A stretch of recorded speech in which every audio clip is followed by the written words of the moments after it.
Hi everyone. These are going to be really long videos, and I'm at home with my husband and two dogs and our 5-year-old son. So if we end up with an occurrence, like somebody FaceTiming me and it pops up on my screen, we're just going to have to roll with it, because I don't want to stop a video that may be 45 minutes. And some of these beginning videos are going to be longer. So I apologize ahead of time. I think I'm starting to get seasonal allergies, so I'm clearing my throat a lot, so I'm trying to make sure I pull the mic up, so you might hear some pauses occasionally. So that is where we're at. We're going to be doing a lot of these videos. It'll be part of every week's experience for you. I'm thinking that every week you guys will have posted videos to watch, lectures to watch, and then at the end of the week I will have work due. I'm really happy that I did not have the whole schedule up for the semester, and I saw how the semester would go before with yesterday, before I got everything up. So I'm kind of moving around some things, and I just wanted to let you know that week 2 is coming soon. I'm hoping to have it up by the end of today, Wednesday. With that, let's get started. So I have updated to the newest Illustrator. I have not been doing my demonstrations in the newest Illustrator, but I think most of you guys are working in this, and I made sure that I upgraded it before we got going. One of the things that I really like, and I might search around for things, because Illustrator, actually all Adobe, is notorious for moving things around a little bit, so you'll have to bear with me in a couple of instances. So these are presets, and you can see that they are in points and not inches.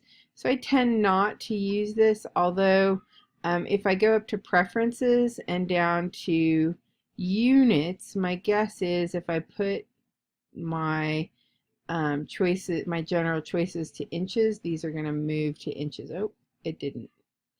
Let's see what the more presets will give us. But in general, we're in this class dealing with print. So it looks like I can click on more presets and go to print, or I can come up here to new and I'll get the same window. So I'm going to click on print, and I'm going to set these to inches, and I'm just going to use 8.5 by 11. This is just a general overview, so we don't have any goals in mind for this demo. I just want to show you a ton of tools, and then we'll move on to more specific goals. So I'm going to hit create. And so the first thing I want to do is I want to run down these tools, and then I'm going to probably give you a demo, and as weird as it sounds, on the rubber ducky. It's where I encourage everybody to kind of start learning some tools, and to learn how to use the pen tool, which is the tool that you really need to use. I can tell you, based on what I'm seeing out there, people are not using the pen tool to draw, and that was an eye-opener, just seeing some of the way the documents were put together. And we'll talk a little bit about why we do that. So let's get started. You are not going to be able to see my screen up here, but you'll see the drop-down menu. I apologize for that. The software that I'm using doesn't allow for that. All right, so I'm going to hover over each of these, and you're going to see the names. That's the selection tool. and this is the direct selection tool. And you know, the direct selection tool and the selection tool do different things. I'm just going to give ourselves a little black square rectangle shape. The selection tool allows me to select a whole shape and move it around. And I can, if you look at the sides, I can rotate that without going into another palette, and I can scale that. Now if you don't hold down shift, it's gonna distort to different sizes, but that's an important thing to know about this. The direct select allows me to directly select a point and impact that point, so you can see that we can very quickly change that shape with just, you know, clicking on each of these points. I don't know if there's any Star Trek fans out there. So those are the two different points. Now, the direct select, if you click in the middle of a shape, it will do the same thing, but it won't do the same thing at the points in terms of rotating and scale.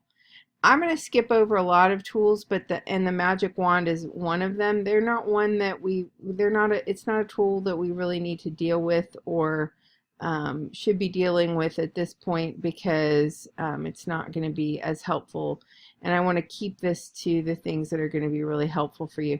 Now, I do think the lasso tool, if you have things built on specific layers, is very helpful. And basically what it does is it allows me to lasso points. So for example, if I want to lasso these 3 points, I just make sure that they're fully surrounded, and then I can go ahead and you can see that I'm moving those 3 points. Now, with the direct select, if I click that point and I hold down shift, I can do the same thing. And to be honest, I prefer to do this because then I know exactly what I'm getting. But if you have a really complicated shape, certainly the lasso tool is the way to go. So we're going to get rid of that. Next, we're coming to the most important tool, the pen tool, and I'm going to do this tear off, which gives us access to all of these. To be honest, when I'm drawing, I have all of this up, and all of these are really important. The pen tool is really the way that you're going to be drawing in Illustrator, and it allows you complicated curves, and you can see and I'm going to be talking a lot about that as we progress. You can see that I have a stroke, kind of doing a modified spiral. And these tools allow me to add a point within a shape if I were to want to change things. So for example, maybe I want to add a point, maybe I want to add a point here and pull something out a little bit. And then obviously this is subtract a point, so if I want to get rid of some points and simplify this, I can do that. And then I call this the curve converter, and the reason why, and it's going to make sense to you when you see how I teach you how to draw, is that I can convert straight points into curves, and that's usually what I use it for, so that's why I call it the curve converter. So you're going to hear me call it the curve converter, but it's really called the anchor point tool. Not sure why that name resonated for them. And this is curvature tool. We'll talk a little bit about that later. And you guys are very familiar with the type tool. I don't think I have to familiarize you with that. I think we've even covered how to do type on a path. But just because we're here, let's do type on a path. So if I were to want to have, let's do a curved type, and one of the things that you can see is Illustrator is giving me a little hint that I'm on the same point, I'm on the same vertical plane. I can come over here and I'm going to give myself my curve, and I'm going to hold down shift so that curve is even, although it's a little bit off, as you can see, and I'm going to come down to my type tool, and then I can type on that. So, and then I have the ability to manipulate the type in exactly the way that I would anywhere else, and also the ability to position it where I want. So we'll come back to that. We're not probably going to need that tool in this set of work. These are tools that are helpful and not helpful. Probably the most helpful is the spiral tool if you end up needing a spiral.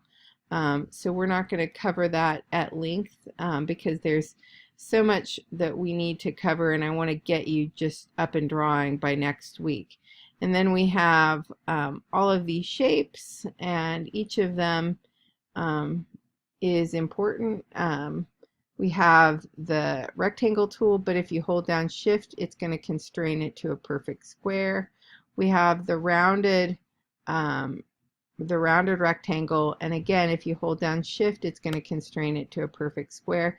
Now, one of the things that I love about the newest Illustrator, and I'm going to go ahead and put a stroke on this, actually I'll just fill it, is that it gives you the ability to actually do the curves by just pulling on this point right here. So that curvy rectangle isn't as big a deal anymore. I actually like this more because I can tailor how rounded I want those corners. So if I want to be much less rounded, I can push that up. So it's much more tailored. You could always do it here. You could always do this here. Oops, let's get black. Where is it? Right here is, so if I wanted a 1/4 of an inch round, I could put 0.25. But this is just more visual and quicker in my opinion. So I think that tool is probably going to go away in the near future. They probably left it for the old people like me. All right, so the next is the ellipse tool or circle. Again, if we hold down shift, it's going to constrain it to a perfect circle. If it's not, it's going to kind of give us this egg shape. And then we have the hexagon, and if we hold down shift, it's going to give us straight lines top and bottom, but if we don't, you can see that it's moving around. And then the star tool, if we hold down shift, the point's going to be at the top. If we don't, you can see that that point moves around. And then the flare tool, I would encourage you, everybody who likes a lot of space programs are going to love this tool, and they're going to want to snuggle it. But I've only seen a couple of people use this tool well. Just know that yes, it's cool, but it sometimes comes across as cheesy, and it's actually better to go in and do your own drawing if you want that kind of effect in your drawing. So here's the paintbrush tool, and I think most people think, oh, that's the natural tool for me to use. If I double click, I can get a larger paintbrush. Oh no, actually I think it's the stroke. So I'm going to get a higher paintbrush. What I was clicking is, notice that it's going to try to smooth it for me. So one of the reasons why I don't like this is that there's this little slight movement that happens in my line, so it's never really my line. Illustrator tries to clean up my line a little bit. I do like the blob tool, and I'll talk about that as I start drawing, but it's a good tool, and the reason why is if I make a blob, what it does is it combines all of those lines, whereas if I were to make a, oh, right there, if I were to make a paintbrush drawing, those lines stay as individuals. And so let's just do that. So you can see that it's like a rat's nest of lines, whereas if I click on this, it's very simple, and anytime that I use that tool, it kind of just combined itself. Why is that important? Well, because you can actually make a file that is so intense. that it becomes too difficult for a printer to deal with, and so that's why the Blob tool is pretty nice. I've actually told many people this and they didn't believe me, and then they got to the point where they were like, okay, I'm ready to print, and then they said, oh, my file won't print, and I go and look at it and it's made up of a rat's nest of drawing approaches like this. So that's not really learning how to draw in Illustrator, that's learning how to make a rat's nest that won't be effective for future use. The reason why this is problematic is because the file gets really complicated for it to explain to the printer. All right, so below that is the pencil tool. We're not gonna cover these. For the most part, I am going to encourage you to stay away from these tools for the time being. Probably the only tool right here that I would encourage you to use is the Blob tool for the time being. And then we have the eraser tool, the scissor tool, and the knife tool. The eraser tool does, let me go back to my blob. Oops. Here, let me get a big brush. All right. So the eraser tool does erase into a shape, and it is kind of like the Blob tool in that it kind of combines whatever you've erased, so it simplifies the document. The scissor tool is helpful. So for example, if let me get another shape up here, and I'm going to just do an outline. If I were to want to kind of cut a shape, let's say I want to cut the top of this out, I'm going to go on either side of that top point, and then I could come in with the direct select tool and delete that part out. Now the knife tool is a little bit different, and it's more for actually cutting up shapes, and to be honest, I don't find it to be hugely helpful. There are other better tools to use, and part of the reason is because you see how it gives me a little bit of a curve when it does that, but it will cut something in half. So but there are better tools. We're going to be talking about the Pathfinder in 2 seconds. So we have that. Then we have the rotate, the reflect tool. The reflect tool is pretty important. Let's just pull that out so we have both of them here, and we'll get a star and we'll have it. So if I want to reflect that, if I do double click, I can, and it's more importantly that like not only will it reflect it, but it also will allow me to copy it. So I use it a lot when I need a second version of something, but I need it to be reflected. And then this is the rotate tool, you know, and the further away from an object you are, the more control you have. But I think we talked about the fact if I am using the selection tool, I can also get that rotation and scale tool.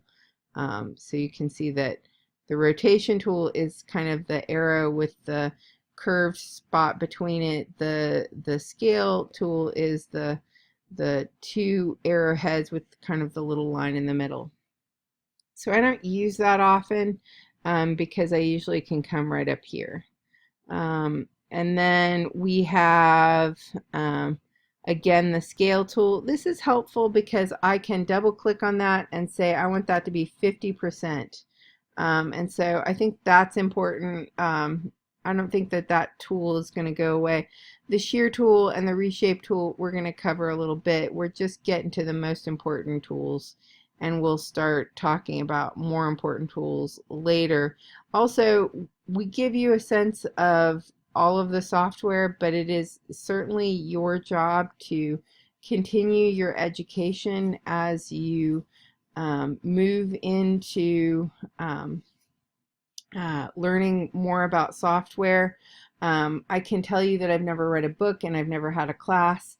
I've never had any formal education on software. I've just spent a lot of time figuring out how everything works And because YouTube exists, now I can go to YouTube and see how other people do it. So I do watch a lot of YouTube videos when I'm trying to explore and experiment. So these tools are, you know, some things that we may or may not talk about later. This is the free transform tool. It basically scales and rotates. You know, it's very much, you know, the same thing that this will do for you, and this tool will do for you, and the rotate tool all in one. The shape builder, we're not going to talk about that. The perspective grid tool, which will put this perspective for you to help in, so you can help draw. If you get that in, know that the only way to get rid of it is to go to view, down to perspective, and hide your perspective grid. At least once a semester, people discover that, and it becomes a problem. Here's the mesh tool and the gradient tool. I'm going to be talking about them at length a little bit later. And I'm also going to be talking about the eyedropper at length in other videos. And then here's the blend tool. We don't need to deal with that. The spray, we don't need to. The columns, we don't need to. The artboard is helpful. That actually, if we need to make our artboard smaller, that's a really easy way to do it. And then you just hit return, and I guess you're just going to have to commit to another tool now. This seems like a useful tool, a slice tool. This is actually a web tool, and this is how you slice graphics up so that they load faster. So it's not going to help you with drawing. This is the hand tool, but one of the things I will say is if you push the space bar on your keyboard, it does the same thing. So I never go to that. You know, the space bar is how I move around. And then here is scale in, and if you hold down option, it will scale out for you. But to be honest, I'm going to come up here. I scale in by doing a drag on the area that I want to see more closely. And then that's command and space bar. And then if I want to, you know, fit my composition into the window, I hit command 0, and then I think option, nope, control, nope.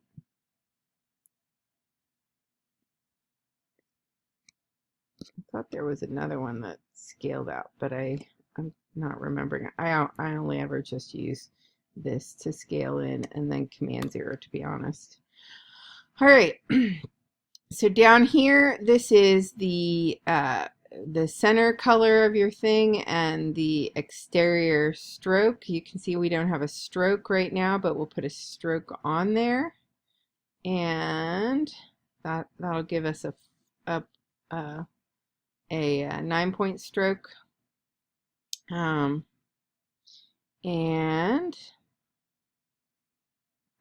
So that kind of runs us through a lot. I want to do a couple more things. And you can see that if I roll over these, this is going to tell me this is my color picker. If I do a show options, it's going to give me the expanded version of this, and you can see we're in CMYK, but you could choose to be in black and white. I tend to be really specific about colors. I either use my color index, and crap, I wish I had my color index with me right now. I forgot to bring that from my office. I would recommend that all of you get a color index and have it sent to your home at this point. Sorry, Coke Zero break. All right, so I specifically like type colors in. I usually don't use this, although occasionally I will. And then there's the swatch tool.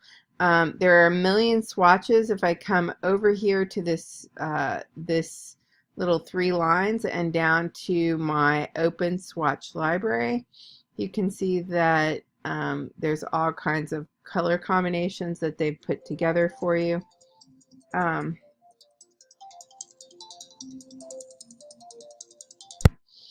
Sorry, I took a quick break there to figure out what was happening with my phone. So that is very helpful. I usually use the default swatch, to be honest, and I do the print obviously because we're doing print work. Then some of these tools, this is the gradient tool we're going to be talking about in a bit. Transparency tool, which is very helpful. So if I want to make this semi-transparent, if I click on that, I can make it lighter. The thing about it is that when you make things transparent, they do build in color. So for example, these two will build in color and we'll be able to see through, and they'll affect each other. This is the appearance tool, which we're not going to talk about. Graphic styles, which we are also not going to talk about. Layers, which we are. I heavily encourage you to use a lot of layers and make sure that you're building different pieces and parts in a layered fashion.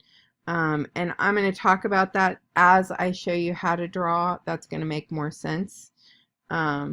And then one of my other like key things to tell you about before we move on, or we stop this video and I move on to making a second video, is the Pathfinder video. And the Pathfinder video allows you to make shapes and cut them out of each other. So we're going to get two shapes and we'll see how each of these tools impacts each other.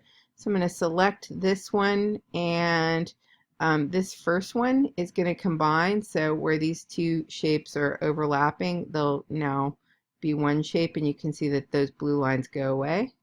I'm going to hit Command Z so we go back.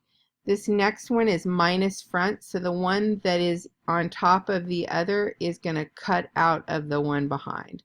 So you can see that it cut out that little shape. And this is intersection, so where it intersects, it's going to cut out. Oops. And then the opposite, where the outside of where it intersects. So this little square is going to be cut out. And then down here is divide. Basically, it turns whatever you've done into a puzzle piece situation, or that's how I like to refer to it. And then right below that is the trim, and it's going to trim the one that's on top. And then the merge, which I'm not fully sure how it's different from that, but that's okay. And then we have the crop, which is going to give us that centerpiece again. And then the outline, which we don't, again, I don't know why they have that. And then the minus back, which is the opposite of the one up here, which is minus front. One of the things, though, that is nice is you can see that I still have all these little ability to round my corners, so I can really change that shape very quickly. Let's just look at that because it's kind of cool. I've been using Illustrator for probably longer than you guys have been alive, and so to see some of the things that they've done, you know, to be able to take that shape and turn it into this shape would have been 2 minutes of work, but now it takes 2 seconds, so it's always kind of nice for an oldie like me. Alright, so I'm going to end this video and then I'm going to go right into showing you how to draw a rubber duck. I actually encourage you to go find the rubber duck. I'm going to show you how to find the rubber duck, how to place the rubber duck, and then how to draw from it. Thanks for watching.